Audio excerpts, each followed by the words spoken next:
அனைவருக்கும் வணக்கம். சபர்மதி குருகுலம் சார்பாக பிசி டெஸ்டோட டிஎன்யூஎஸ்ஆர்பி டெஸ்ட் 21க்கு உங்கள் அனைவரையும் வரவேற்கிறோம். டெஸ்ட் 14 வரைக்கும் ஃபேஸ் வைஸ் டெஸ்ட். ஒரு டெஸ்ட்லயும் 3 டாபிக்ல நம்ம 42 டாபிக் டிஸ்கஸ் பண்ணிருக்கோம். 15th இருந்து பாத்தீங்கன்னா இப்போ 21th டெஸ்ட் இது எல்லாமே வந்து ஃபுல் டெஸ்ட். ஸோ 30 கொஸ்டின்ஸ் இருக்கும். ஸோ ப்ராக்டிஸ் பண்ணுங்க. நம்மளுடைய கற்பித்தல் முறை formula method, logic method, option method அப்படின்னு சொல்லிட்டு 3 இருக்கும். ஆக்சுவலா ஒரு ஆப்டிடியூட் கொஸ்டின்ஸ்க்குமே இந்த 3 மெத்தட் உண்டு. ஃபார்முலா மெத்தட்ன்றது எல்லா கொஸ்டினுக்கும் அப்ளிகபிள் ஆகும். லாஜிக் ஆப்ஷன்றது ஷார்ட்கட் மெத்தட். அந்த கொஸ்டின்ஸ் வரும்போது நீங்களே பார்ப்பீங்க அதனுடைய யூஸ்ஃபுல்னஸ் என்ன அப்படின்னு சொல்லிட்டு. அதை பத்தி இன்டெப்தா புரிஞ்சுக்கணும்னா நான் ஏற்கனவே சொன்ன மாதிரி அந்த 14 டெஸ்ட் பாருங்க. இது நம்மளோட டெலிகிராம் குரூப் ஆக்சுவலா. ஸோ இந்த குரூப்ல நீங்க ஜாயின் பண்ணிக்கிட்டீங்கன்னா அப்படின்னா இப்போ பிசி டெஸ்ட் போயிட்டு இருக்கு. அடுத்து குரூப் 4 டெஸ்ட், குரூப் 2 டெஸ்ட் ஆரம்பிப்போம். ஸோ வாரம் ஒரு டெஸ்ட், அதனுடைய வீடியோ சொல்யூஷன்ஸ் எல்லாமே வந்து தொடர்ச்சியா இந்த குரூப்ல இருந்தீங்கன்னா உங்களுக்கு தெரியும். ப்ளஸ் எல்லா போட்டித் தேர்வுகளுக்குமே பயிற்சி எடுக்கிறதுக்கான விஷயங்கள் என்னென்ன, நம்மளோட ஃப்ரீ கோச்சிங் பத்தி டீடைல்ஸ் இதுல பார்க்கலாம். சரிங்களா? ஓகே. So first question.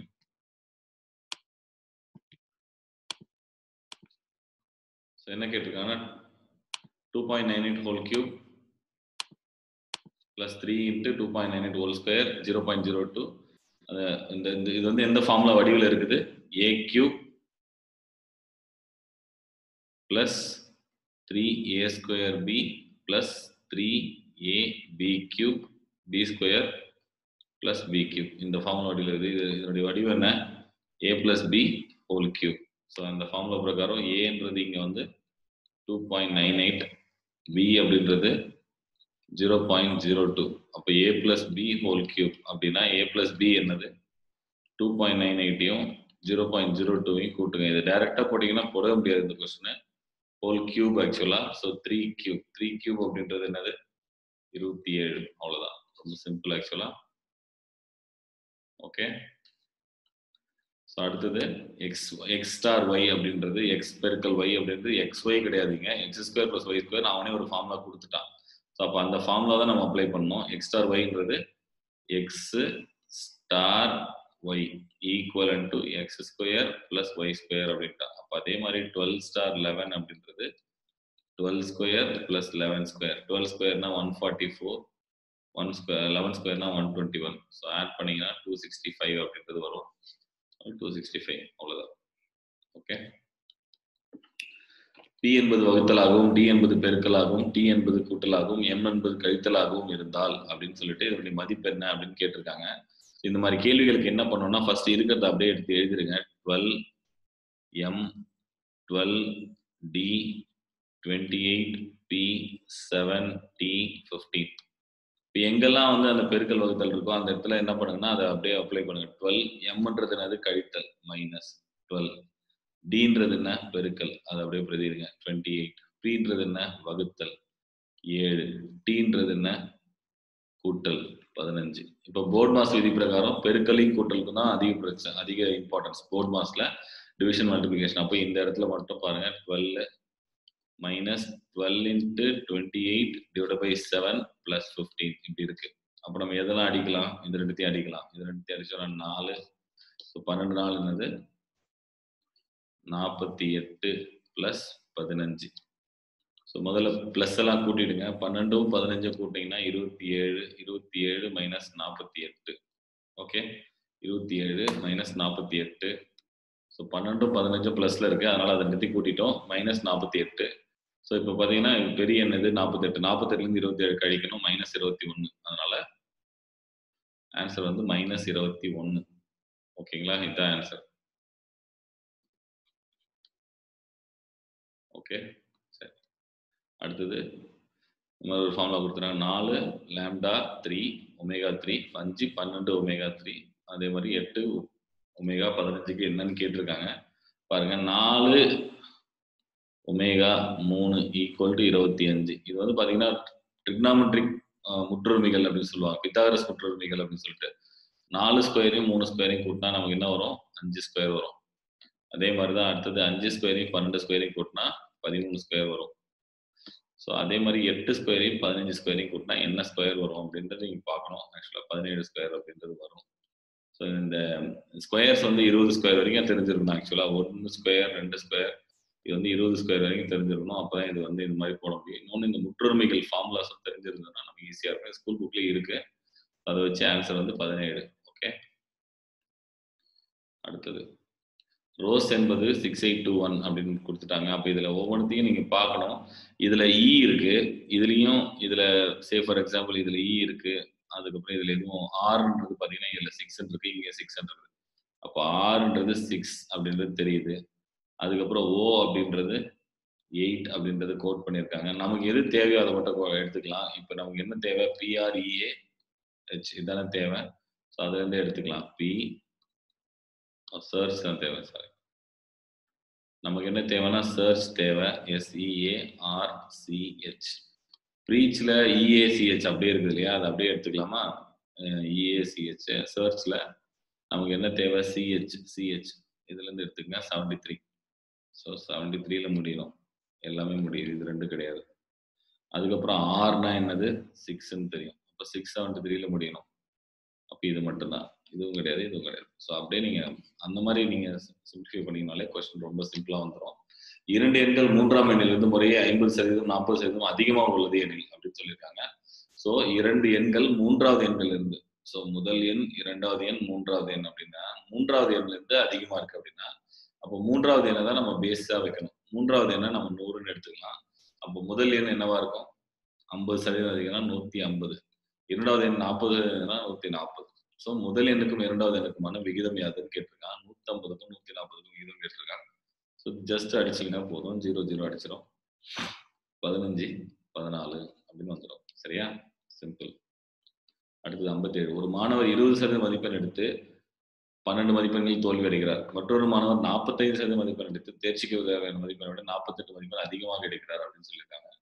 அப்ப 20% மதிப்பெண் எடுத்த மாணவர் வந்து தேர்ச்சிக்கான மதிப்பெண்ணை விட 12 கம்மியா எடுக்கிறார். 45% எடுத்த மாணவர் வந்து தேர்ச்சிக்கான மதிப்பெண்ணை விட 48 அதிகம் எடுக்கிறார். அப்போ இது ரெண்டுத்தையும் கழிக்கும் போது குறி மாறும்.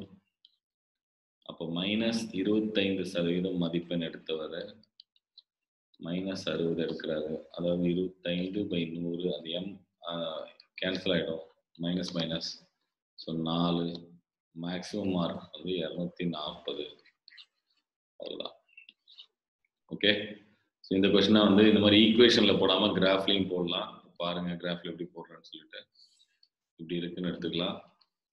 இது 0%, இது 100% அப்படின்னு எடுத்துக்கிட்டா 20% எடுத்தவன் இங்கே இருக்கான், 45% எடுத்தவன் இங்கே இருக்கான். பாஸ் மார்க் அப்படின்றது இங்கே இருக்குன்னு வச்சுங்க.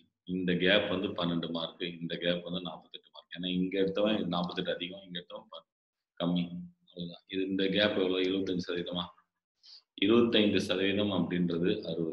ஏன் அப்படின்னா இந்த கேப் 20, இந்த கேப் 25%, இந்த கேப் வந்து 60. அப்போ 100% எவ்வளோ அப்படின்னு பார்த்தீங்கன்னா 240 அப்படின்றத சொல்லலாம். கிராஃபில் புரிஞ்சுக்கிட்டீங்கன்னா கொஞ்சம் ஈஸியாக சொல்லலாம். முயற்சி பண்ணி பாருங்க.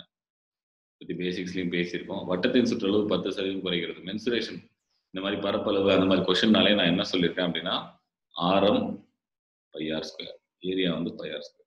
ஸோ நம்ம என்ன பண்ணலாம்னா ஒரு வேல்யூ எடுத்துக்கணும். 10 அப்படின்னு எடுத்துக்கிட்டா π × 10². அப்போ என்னாச்சு? 100 π வருது. வட்டத்தின் சுற்றளவு எவ்வளோ குறையுது? 10 சுற்றளவு. ஓகேவா? சுற்றளவு அப்படின்றது இன்னொரு பேசிக்ஸ் இருக்கு. 2πr சுற்றளவு அப்படின்றது 2πr. ஆரம் குறையுதுன்னு சொல்ல, அவன் சுற்றளவு குறையுதுன்னு சொல்லியிருக்கான். ஆனா சுற்றளவுல எது குறையும்? இது குறையுமா? குறையாது. இது குறையுமா? குறையாது. அப்போ ஆரம் தான் குறையும். ஸோ வட்டத்தின் ஆரம் குறைகிறது அப்படின்றது ஒண்ணுதான், சுற்றளவு குறைகிறது அப்படின்றது ஒண்ணுதான். சரிங்களா? ஸோ சுற்றளவுல 2πr அப்படின்றதுல ஆர் மட்டும் தான் வந்து வேரியபிள், மீதி ரெண்டும் கான்ஸ்டன்ட், மாறிலி, மாறாது. ஆர் மட்டும் தான் மாறும். அப்போ அது 9ஆ மாறுது அப்படின்னா π × 9². அப்போ 9² 81 π. அப்போ எவ்வளவு குறைஞ்சிருக்கு? 19 π குறைஞ்சிருக்கு. அப்போ 19% குறைஞ்சிருக்கு. அவ்வளவுதான், வேற எதுவும் இல்லை. சரிங்களா? ஏயின் வருமானம் பியின் வருமானத்தை விட 150% அதிகம். பியின் வருமானம் ஏயின் வருமானத்தை விட எவ்வளவு சதவீதம் அதிகம் அப்படின்னு கேட்டிருக்காங்க. குறைவுன்னு கேட்டிருக்காங்க. ஏ பி அப்படின்னு எடுத்துக்கலாம். ரொம்ப முக்கியமான கொஸ்டின் இது. ஏ பி. ஏயின் வருமானம் பியின் வருமானத்தை விட 150% அதிகம் அப்படின்னா பியின் வருமானம் 100 அப்படின்னு எடுத்துக்கிட்டா 150% அப்படின்றது எவ்வளோ அப்படின்னு பார்க்கணும். ஸோ இங்கே வந்து பார்த்தீங்கன்னா ஏ வந்து பியை விட எவ்வளோ அதிகம் அப்படின்னும் போது பி வந்து பேஸ். அப்போ 100% அப்படின்றது 100. எனக்கு எவ்வளோ வேணும்? 150% வேணும். அப்போ 150 தானே. 100% 100னா 150% 150. அப்போ எவ்வளோ அதிகம்னா 150% அதிகம். அப்போ ஆப்வியஸா 150 அதிகம். இதுல எந்த பிரச்சனையும் இல்லை எனக்கு. அப்போ 250. ஓகேவா? இப்போ பி வந்து ஏவோட எவ்வளவு கம்மின்னு கேட்டிருக்காங்க. அப்ப இங்க வந்து யார் வந்து பேஸ்? பியை ஏ கூட கம்பேர் பண்ணும்போது ஏ வந்து பேஸ் ஆயிடுவான். இப்போ 250 அப்படின்றது 100%. அதே 150 தான் கம்மி. அதுல ஒண்ணும் மாற்று கருத்து இல்ல. ஆனா அந்த 150 250 எவ்வளவு அப்படின்னு பார்க்க வேண்டியதா இருக்கு. அப்ப இங்க எக்ஸ்ன்னு போடணும். எக்ஸ் வந்து பாத்தீங்கன்னா 150 இன்ட்டு 100 பை 250. இங்க 3, இங்க 5, இங்க 20. அப்ப எவ்வளவு சதவீதம் கம்மி அப்படின்னா 60% கம்மி அப்படின்றது வருது. அதான் இங்க ரொம்ப முக்கியமா. பார்க்க வந்து 150% கம்மின்ற மாதிரி தெரியும். ஆனா வேல்யூல 150 கம்மி. ஆனா சதவீதத்துல 60% கம்மி. சரியா? ஓகே. ஒரு எண்ணின் 36% 240 எண்ணில் அதே எண்ணின் 60% எவ்வளோ அப்படின்னு கேட்டிருக்காங்க. ஸோ இங்க பாருங்க. இந்த கேள்வி வந்து பார்த்தீங்கன்னா 36% N equal to 240. 60% N equal to எவ்வளோன்னு கேட்டிருக்காங்க. இந்த கேள்வியில யூஸ்வலா எல்லாரும் என்ன பண்ணுவாங்க? என் கண்டுபிடிச்சு அதுக்கப்புறம் 60% வைப்பாங்க. வேஸ்ட் ஆக்சுவலா. ஸோ ஏக்கு பினா சிக்கு டி எவ்வளோ அப்படின்றது. இந்த எக்ஸ் தான் நம்ம கண்டுபிடிக்கணும். இந்த எக்ஸுக்கு வந்து நீங்க டைரக்டாவே வந்து நீங்க இதுக்கப்புறம் பிரதியிட்டீங்கனாலே ஆன்சர் வந்து கேன்சல் பண்ணீங்கனாலே வந்துடும். ஸோ எக்ஸ் எக்ஸ் அப்படின்னா குறுக்கு பதிப்பு இருக்குங்க. 60% என் இன்ட்டு 240 பை 36% என். இப்போ இதை அடிங்க அவ்வளோதான். என் என் கேன்சல் ஆகிடும். பர்சன்டேஜ் கேன்சல் ஆகிடும். 6 10 1 6 6 40 10 இன்ட்டு 40 400. அவ்வளோதான் ஆன்சர். என் கண்டுபிடிக்காம நம்மளால ஆன்சர் போட முடியும். ஓகே. ஒரு வரைபடத்தில் 1 சென்டிமீட்டர் என்பது 12 கிலோமீட்டரை குறிக்கிறது. 1 சென்டிமீட்டர் அப்படின்றது 12 கிலோமீட்டர் குறிக்கிறதா? சரிங்களா? அப்போ 96 கிலோமீட்டர் அப்படின்றது என்ன அப்படிங்கிறது தான். இதை வந்து எதால பிரிக்கிறீங்க? 8ஆல பிரிக்கிறீங்க. அப்போ 8 சென்டிமீட்டர் அவ்வளோதான். உங்களுடைய டைரக்ட் கொஸ்டின். நேர் விகிதம்னா பிரச்சனையே இல்லை. எதிர் விகிதம்னா தான் பிரச்சனை. ஏறு வரிசையில் எழுதுக அப்படின்னு சொல்லியிருக்கான். இப்போ பாருங்க 2/3 3/4 5/6 1/5. 2 மெத்தட் இருக்கு. ஃபர்ஸ்ட் ஃபார்முலா மெத்தட்ல சொல்றேன். இப்போ இது வந்து பார்த்தீங்கன்னா இதனுடைய ஃபார்முலா மெத்தட் என்ன அப்படின்னா ஃபார்முலான்னு சொல்றத விட லாஜிக்கோ இல்லை ஃபார்முலா எதுவும் எடுத்துக்கலாம். ஏ பை பி, அதாவது இந்த விகிதங்களை கம்பேர் பண்ணோம்னா நம்ம என்ன பண்ணணும்னா 2 எண்களை கம்பேர் பண்ணணும்னா 2 விகிதங்களை கம்பேர் பண்ணணும்னாலே கண்டிப்பாக வந்து மீசி, அதாவது இந்த டினாமினேட்டர்னு சொல்றோம் இல்லையா, அது வந்து காமனா இருக்கணும். ஆக்சுவலா டினாமினேட்டர் வந்து பகுதின்னு சொல்லுவாங்க. பகுதி வந்து மாறி இருக்கக்கூடாது. பகுதி வந்து குழப்பம். அதனால வந்து பகுதியை சமப்படுத்தணும். அப்போ 3 4 5 6 இதுக்கு வந்து மீசிமா எடுக்கணும்.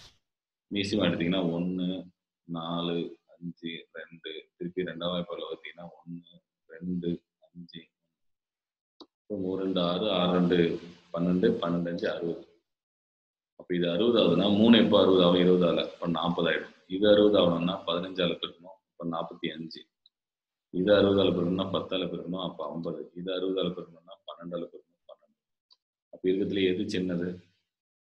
4 தான் சின்னது. 12 சின்னது. அதுக்கு அடுத்தது 1, அதுக்கு அடுத்தது 2, 4 1 2 3 அப்படின்னு சொல்லலாம். இது வந்து ஒரு வகை. இன்னொரு வகையை வந்து பார்த்தீங்கன்னா இந்த எல்சிஎம்லாம் எடுக்க தேவையில்ல, எனக்கு வந்து இதனுடைய மதிப்புகள் தெரியும் அப்படின்ற மாதிரி. மதிப்பு என்ன? இதனுடைய மதிப்பு 0.66. இதனுடைய மதிப்பு என்ன? 0.75. இதனுடைய மதிப்பு என்ன? 0.83. இதனுடைய மதிப்பு என்ன? 0.2. இதுல இருந்து பார்த்தாலும் தெரியும். 4 இதான் இதுல சின்னது. அடுத்தது 1, அடுத்தது 2, அடுத்தது அப்படின்னு சொல்லலாம்.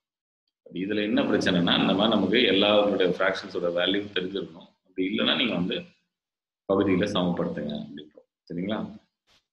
லாஜிக் அப்படின்றது என்ன பண்ணியிருக்காங்க அப்படின்னா AGEMJ அப்படின்னு பண்ணியிருக்காங்க. ஸோ வந்து பாருங்க, ஏக்கு பிசி ஜிஹெச், அதாவது திருப்பி எழுதியிருக்காங்க.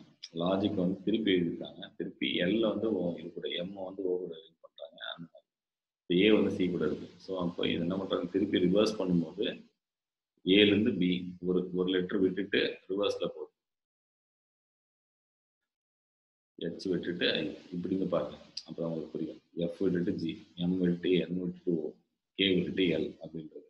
அப்போ இந்த ரிவர்ஸில் அதே மாதிரி எது வரும் அப்படின்றது யோசிக்கணும். கிளர்க் வரணும் அப்படின்னா எனக்கு வந்து இங்கே ஏ இருந்தால் தான் பி விட்டுட்டு சி வரும். ஓகேவா? அடுத்தது ஜேகேஎல், ஜே இருந்தால் தான் கே விட்டுட்டு எல் வரும். ஓகேவா? அப்போ ஏஜேல முடியும். அப்போ எதுன்னு பார்த்தீங்கன்னா இது ஒன்று தான் இருக்கு. அவ்வளோதான் முடிஞ்சிச்சு. ஓகே, அடுத்தது இந்த கேள்வி. இந்த கேள்வி பொறுத்தவரைக்கும் கொஞ்சம் குழப்பற மாதிரி ஒரு கேள்வியாக தெரியும். ஆனால் வந்து அப்படிலாம் கிடையாது. ஆக்சுவலாக ரொம்ப ஈஸி. நான் எப்படி பண்ணணும்னு சொல்கிறேன். ஒவ்வொன்றா பிரதிக்கிட்டு தான் பார்க்கணும். பிரதிக்கிட்டு பார்க்கறதுக்கு முன்னாடி இந்த சீரீஸ் முதல்ல எண்ணுங்க. 1 3 4 7 10 11 13 இருக்குது. அப்போ அது இல்லாமல் 5 கொடுத்துருக்கான், 5 கேப் கொடுத்துருக்கான், மொத்தம் 18. 18னா நீங்கள் எப்படிலாம் பிரிக்கலாம்? 18 அப்படின்னா 3 3 பிரிக்கலாம், அப்படி இல்லைன்னா 6 6 பிரிக்கலாம். இது ஒன்று தான் வகை. அப்போ 3 3 பிரிக்கிற மாதிரி நம்ம பிரித்து போட்டு பார்க்கணும். ஆக்சுவலாக ஒரு ஆன்சராக போட்டு பார்த்து தான் நம்ம வந்து இது கண்டுபிடிக்க முடியும். ஸோ நம்ம என்ன பண்ணலாம்னா ஃபர்ஸ்ட் பிஏடிடிசி போட்டுருவோம். ஏ சிடிடி பிசிடி ஏபிசி டிஏபி. இதில் இந்த நம்பர்ஸை வந்து ஃபர்ஸ்ட் வந்து பிஏ பி பிசி அப்படின்னு பார்த்துட்டு 3 3 பிரிக்கணும்னு சொன்னோம் இல்லையா? ஏபிசி இருக்கு. ஓகே, ஏபிசி டிடி பாருங்க இது வந்து 3 3 பிரிக்கிறத டேரக்டாக A B C D D A B C D D A B C D D A B ஒரு ஃபார்மேட் வந்துச்சு இல்லை? அப்போ இதான் ஆன்சர். இந்த மாதிரி ஒரு வடிவம் வரணும். பார்த்தோன்னே ஏதோ ஒரு வடிவம் வரணும். அந்த வடிவம் வந்துச்சுன்னா அதான் ஆன்சர். ஓகே, 4000 என்பது 2 ஆண்டுகளின் கூட்டு வட்டி. கூட்டு வட்டி கொஸ்டின் கொடுத்தாலே பாருங்க, கூட்டு வட்டி ஃபார்ம்ல வந்து ரொம்ப கஷ்டம் ஆக்சுவலா. ஏன் அப்படின்னா அமௌண்ட் இஸ் ஈக்குவலன்ட் டு அப்படின்னும் போது நமக்கு வந்து என்ன ஆயிடும்னா ஃபார்ம்ல வந்து amount is equivalent to P into 1 + r/100 whole power n அப்படின்ற மாதிரி வந்துடும். இதை வந்து ஃபார்முலா வடிவில் போட்டோம்னா 4410 equal to 4000 1 + rate of interest கண்டுபிடிக்கல வந்து n. இதுக்கு வந்து 4410 4000 வகுக்கணும், அதுவே கஷ்டம். அதுக்கப்புறம் இது ரூட் எடுக்கணும் அப்படின்றது ரொம்ப கஷ்டம். அதனால ஃபார்முலா மெத்தட் ஒத்து வராது. சரி, அப்போ வேற எப்படி சார் போடுறது? 4000 அப்படின்றது 4410 ஆகுது அப்படின்னா எவ்வளோ வட்டி ஆட் ஆயிருக்கு? 410 ஆட் ஆயிருக்கு. இப்போ தோராயமா 400ன்னு எடுத்துக்கிட்டா 10% ஆட் ஆயிருக்கு. 10%ன்றது 2 வருஷத்துக்கு 10%, ஒரு வருஷத்துக்கு அதை விட கம்மியாக தான் இருக்க முடியும். அப்போ 6னா 12, தனி வட்டியிலேயே இது 3மே வராது, இதுதான் வரும். சரிங்களா? இது வந்து மெத்தட். இது இல்லாம இன்னுமே எக்ஸாக்டா உங்களுக்கு வேணும் அப்படின்னா 4000க்கு 5% எவ்வளோ அப்படின்னா 10% 400னா 5% எவ்வளோ?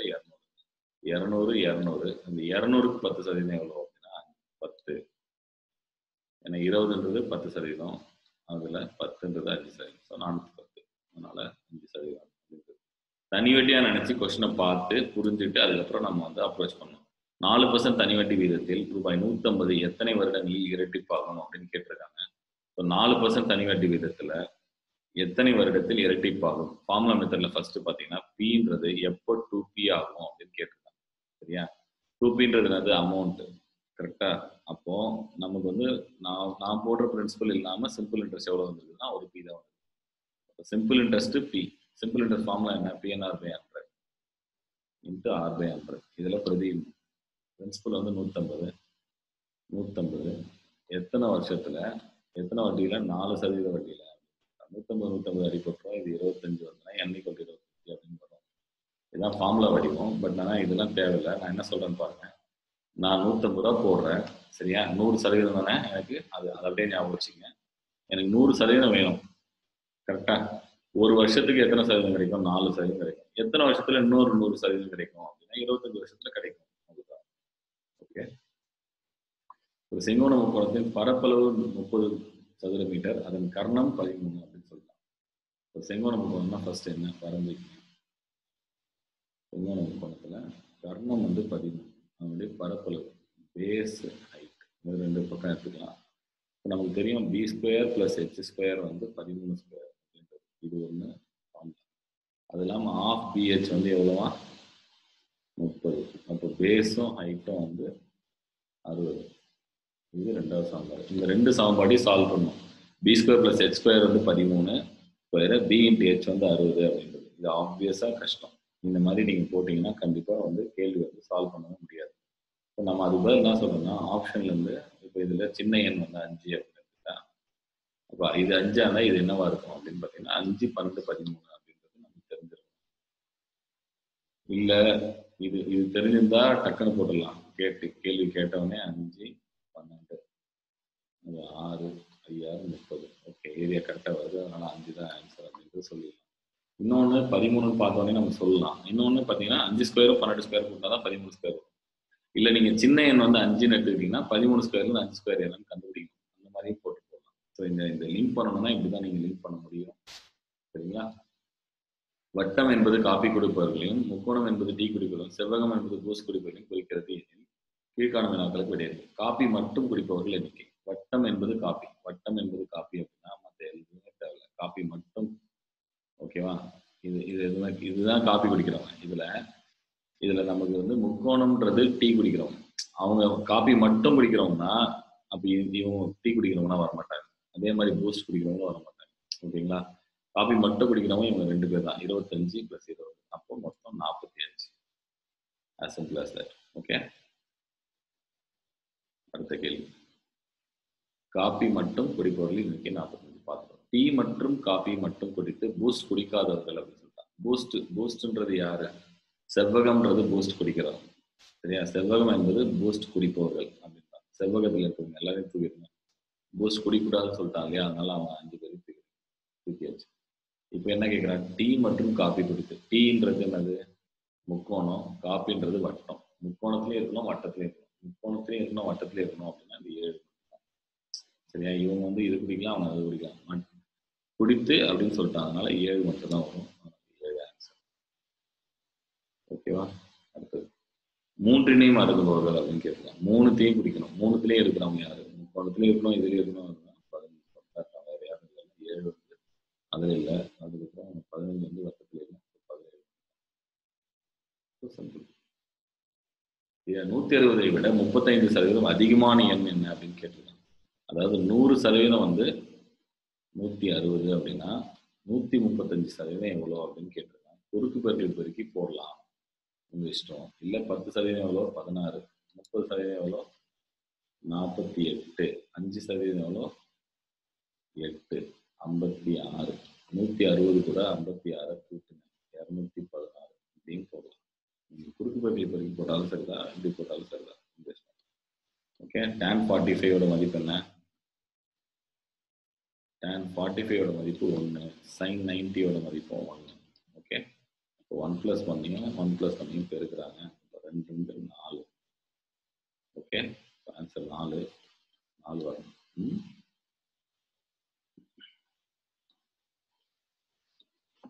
ஜனவரி 1, 2021 என்ன கிழமை வரும் அப்படின்னு கேட்டிருக்காங்க. இப்போ கேலண்டர் பொறுத்த வரைக்கும் இந்த மாதிரி பொதுவான டேட் கொடுத்து கேட்டாங்கன்னா என்ன பண்ணணும் அப்படின்னா, ஃபர்ஸ்ட் வந்து 400 வருஷங்கள் எங்கேருந்து எது வரைக்கும் இருக்கு அப்படின்னா, ஒரு வருஷத்துலேருந்து 2000 வருஷம் வரைக்கும் 400 வருஷங்கள், 5 400 வருஷங்கள் இருக்கு. அதனுடைய ஆட் டேஸ் அப்படின்வாங்க, மீதியின்றி வரும் நாட்கள். ஒவ்வொரு 400 வருஷத்துக்கும் கேலண்டர் வந்து ரிப்பீட் ஆகுது. அதனால 0 ஆட் டேஸ், எல்லாமே வாரங்கள் வந்து கம்ப்ளீட்டா இருக்கு அப்படின்றதால. இது ஃபர்ஸ்ட் விஷயம். அடுத்தது ரெண்டாவது, அடுத்தது 2001 இருந்து 2020 வரைக்கும் மொத்தம் 20 வருஷங்கள் இருக்கு. 20 வருஷத்துக்கு 20 ஆட் டேஸ் வரும். அது இல்லாமல் அதில் லீப் இயர், லீப் வருடங்கள் எத்தனை வரும் அப்படின்னு பார்த்தீங்கன்னா 4, 8, 12, 16, 5 லீப் வரும். அதனால 2021 எனக்கு வந்து ஜனவரி 1 கேட்டிருக்காங்க. அது இது மொத்தத்தையும் அது பார்த்தீங்கன்னா 7ஆம் வாய்ப்பாடு அடிச்சுன்னா மீதி 6, 1 அடிச்சு அந்த மீதி 5 அப்படின்றது வெள்ளி. ஜனவரி 1, 2021 என்ன கிழமையில் வரும்னா வெள்ளிக்கிழமையில் வரும் அப்படின்னு சொல்லலாம். ஏயின் வரிசை 3, 4. இதனுடன் கீழே உள்ள எந்த வரிசை பெருக்க வேண்டும் அப்படின்னு கேட்டிருக்காங்க. 4 கிளாஸ்ல தான் வரும். ஏன்னா 4 நம்முடைய தர 4ல் தான் பெருக்க முடியும். 4 கிளாஸ் வரும். ஒரு கடிகாரம் 4:40 மணி காட்டும் போது மணிமுள்ளுக்கும் நிமிடமுள்ளுக்கும் இடைப்பட்ட கோணம் எவ்வளோ அப்படின்னு கேட்டிருக்காங்க. இப்போ 4:40 அப்படின்னா ஃபர்ஸ்ட் ஃபார்முலா தெரிஞ்சுக்கணும். இது ஹவர்ஸ், இது மினிட்ஸ். இப்போ formula theta is equal to 11/2m minus 30h. இதான் ஃபார்முலா. 11/2m என்ன 40, 30 × 40. இது 20 அடிச்சிங்கன்னா இது வந்து 220 மைனஸ் 120 அப்படின்னா மீதி 100 டிகிரி. ஓகே, மீசிமா கண்டுபிடிக்க சொல்லியிருக்காங்க. ஸோ இந்த மாதிரி கேள்விகள் பொறுத்த வரைக்கும் ஒன்றே ஒன்று தான், ரொம்ப சிம்பிள் ஆக்சுவலாக. மீசிமா கண்டுபிடிக்கணும்னா இதில் இருக்கிற எல்லா நம்பர்ஸையும் எடுத்து எழுதிக்கணும். ஸோ அப்போ 3 வரும், 2 வரும், 5 வரும். மீசிமா பொறுத்த வரைக்கும் ரொம்ப சிம்பிள். 3ன் பவரில் இருக்கிறதுல எது பெருசு அப்படின்னு பார்த்தீங்கன்னா 4, 7, 2. 7 தான் பெருசு. அப்போ 7 வரும். 3 பவர் 7 இந்த ஆப்ஷன் ரூல் வரும். 2லையும் இருக்கிறதுலே பெருசு 3, 2, 5. அப்போ 5. அப்போ இது ரூல் வரும். அவ்வளோதான். 5லையும் இருக்கிறதுலே பெருசு 9. ஃபர்ஸ்ட் ஆப்ஷன் தான் ஆன்சர். மீப்போவா அப்படின்னா 3லையும் காமனான எண்ணு, அதுல சின்ன எண்ணா எடுத்துக்கணும். மீசிமா அப்படின்னா 3லையும் காமனான எண்ணு, பெரிய எண்ணா. ABCDEFG என்ற 7 நபர்கள் கிழக்கு நோக்கி அமர்ந்துள்ளனர் அப்படின்னு சொல்லுவாங்க. திசைகள் கொஸ்டின்ல பொறுத்த வரைக்கும் நம்ம வந்து ஃபர்ஸ்ட் திசை வரைஞ்சோம். முதல்ல திசை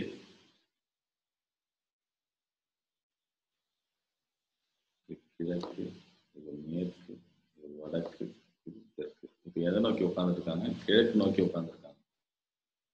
ஒவ்வொருத்தரும் இப்படி உட்காந்துருக்காங்க. சரியா? மொத்தம் எத்தனை பேர்? 7 பேர் உட்காந்துருக்காங்க. சரிங்களா? அது இருக்கட்டும். இப்போ நம்ம படத்தை இப்படி போடணும். இ என்பவர் வலது புறத்தில் எஃப் அமர்ந்துள்ளார். இயின் வலது புறத்தில் எஃப் அமர்ந்துள்ளார். இ வந்து இப்படி உட்காந்துருக்கான் அப்படின்னா, பார்த்த மாதிரி உட்காந்துருக்கானா அவனுடைய வலது பக்கம் எதுனா இது. அப்போ எஃப் இங்க இருக்கான். ஜியின் வலது புறத்தில் 4வது இடத்தில் இ அமர்ந்துள்ளார் அப்படின்னு சொல்லி. அப்போ இ எஃப் இங்க இருக்காங்க. ஜியோட வலது புறத்துல 4வது இடத்துல இ இருக்காங்க. ஜி இங்க இருக்கான்னா 1, 2, 3, 4வது இடத்துல தான் இ இருக்காங்க. அப்போ அவனுக்கு பகுதியில் எஃப் போடுங்க. இதை மறைச்சிருங்க. எல்லாருமே எதனை வந்து பக்கம் பார்த்துருக்காங்க. சரிங்களா? அப்புறம் சி என்பவர் பி மற்றும் டிக்கு அருகில் அமர்ந்துள்ளார் அப்படின்னா, சின்றவன் பிக்கும் டிக்கும் அருகில் உட்காந்துருக்கான் அப்படின்னா, சி இங்க இருக்கான்னா பியும் டியும் இப்படி இருக்கலாம். சி இங்க இருக்கான்னா பியும் டியும் இப்படி இருக்கலாம். இது ஒரு வகை. இது நமக்கு எதுன்னு தெரியாது, அதனால இப்போதைக்கு இந்த ஆப்ஷன் வச்சுக்கலாம். சரிங்களா? ஓகே. அடுத்தது வேற. டியின் இடப்புறத்தில் 3வது இடத்தில் அமரும் நபர் ஒரு மூலையில் அமர்ந்துள்ளார். அப்போ டியோட இடப்புறம் அப்படின்னா என்னது? இந்த பக்கம் இருக்கும். சரியா? ஏன்னா இப்போ டி வந்து இங்க இருக்காங்கன்னா 1, 2, 3. அப்போ இதுதான் டி வந்து மையத்துல உட்காந்துருக்கான். டியின் இடப்புறத்தில் 3வது இடத்துல இவன் வந்து மூலையில உட்காந்துருக்கான் அப்படின்னா டி வந்து மையத்துல தான் உட்காந்து. ஏயின் இடம் என்ன?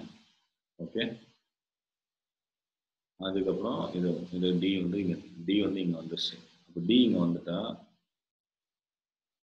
பிசிடி வரணும். இங்கே தானே வரணும். இப்போ பிசிடி இங்கே தான் நம்ம பிரதியிட முடியும். பிசிடி இங்கே போடலாமா டிசிபி போடலாமான்னு பார்க்கணும். டி இங்கே வர முடியாது, அதனால பிசிடி தான். ஏன் வர முடியாதுன்னா டிக்கு அந்த பக்கம் 3 பேர் வரணும் இல்லையா? அதனால.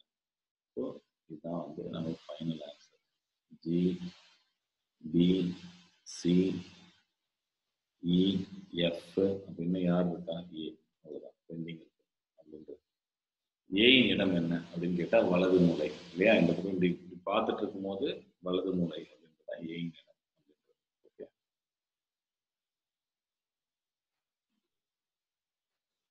கொஸ்டினை நல்லா பாருங்க, புரிஞ்சுட்டு அதுக்கப்புறம் அடுத்த கேள்விக்கு போகலாம். ஏயின் இடம் புரிஞ்சிருக்கும் நினைக்கிறேன். அடுத்தது பிக்கு அருகில் அமர்ந்திருக்கும் நபர்கள் யார்? பிக்கு அருகில் அமர்ந்திருக்கும் ஜி மற்றும் C. Option C answer. Okay. அதுக்கப்புறம் சியின் இடதுபுறத்தில் அமர்ந்திருப்பவர்கள் யார் யார் அப்படின்னா ஜிபி. இவங்க ஜிபி அப்படின்றது தான் ஆன்சர். சியின் இடப்புறத்தில் யாரெல்லாம் அமர்ந்தா ஜிபி. 275 மீட்டர் நீளமுள்ள ஒரு ரயில் 125 மீட்டர் நீளமுள்ள ஒரு பாலத்தை கடக்கிறது. ஒரு ரயில் ஒரு பாலத்தை கடக்கணும். ரயிலோட நீளம் 275 மீட்டர், பாலத்தோட நீளம் 125 மீட்டர். அப்போ தூரம், கடக்க வேண்டிய தூரம், ரயிலோட நீளம், பிளாட்ஃபார்மோட நீளம், பாலத்தோட நீளம். அப்போ 275 + 125 300 400 மீட்டர். டைம் வந்து 10 நொடிகள் அப்படின்ட்டாங்க. அப்போ ஸ்பீடு என்ன அப்படின்னா டிஸ்டன்ஸ் பை டைம் அப்படிங்கும்போது 400 10ஆல் வகுத்தீங்கன்னா 40 அப்படின்னு. இந்த கிலோமீட்டர் பர் ஹவரால் மாற்றணும் அப்படின்னா 10 8 80 ஒரு 64 144 kilometre per hour. Metre per செகண்ட்ல கிலோமீட்டர் பர் ஹவராக மாற்றணும். அவ்வளோதான், வேற ஒன்றும் இல்லை. ஓகே. டவுட்ஸ் உங்களுக்கு இந்த நம்ம ப்ரிப்பேர் பண்ணுற கொஸ்டின்ஸை தாண்டி டவுட்ஸ் இருந்தால், நம்ம ப்ரிப்பேர் பண்ணுற கொஸ்டின்ஸ் எல்லாத்துக்குமே நாங்கள் வீடியோ சொல்யூஷன்ஸ் கொடுத்துட்றோம். அதை தாண்டி டவுட்ஸ் இருந்ததுன்னா இது வந்து நீங்கள் மொபைல் ஆப்பில் டவுன்லோட் பண்ணிவிட்டு இதில் போஸ்ட் பண்ணுங்கள். நாங்கள் டவுட்ஸ் இமீடியட்டாக சால்வ் பண்ணி போடுறோம். சரிங்களா?